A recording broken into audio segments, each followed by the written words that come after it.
मागच्या एका व्हिडिओमध्ये मी सांगितलं होतं की मला कोबी हा प्रकार अजिबात आवडत नाही. पण काय करणार, इथे एकतर कोबी, फ्लॉवर, बटाटा आणि ते लांबडं वांगं एवढ्याच भाज्या मिळतात मार्टमध्ये. तर मी आज इथं अर्धा कोबी मार्टमधून घेऊन आले होते. इथं असं रॅप करून मिळतो कोबी, तर मी घेऊन आले होते अर्धा. मोठासुद्धा असतो पण तो फारच मोठा असतो, म्हणून मी असा अर्धा घेऊन येते.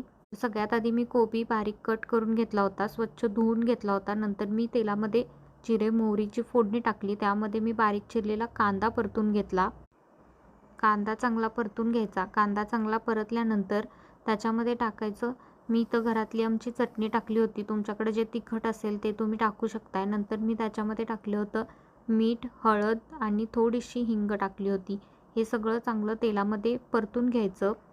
हे सगळं चांगलं तेल सुटेपर्यंत परतून घ्यायचं. एकदा कांदा, चटणी ह्याला तेल सुटलं की त्याच्यामध्ये टाकायचं आहे बारीक चिरलेला, स्वच्छ धुवून घेतलेला कोबी टाकायचा. कोबी चांगला परतून घ्यायचा तेलामध्ये चटणी, मिठासोबत आणि कांद्यासोबत.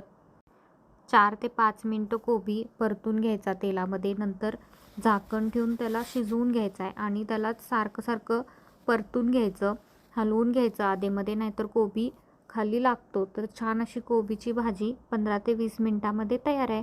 अशाच रेसिपीसाठी चॅनलला सबस्क्राईब करा आणि 500 सबस्क्रायबरचं तेवढं लक्षात ठेवा. थँक्यू.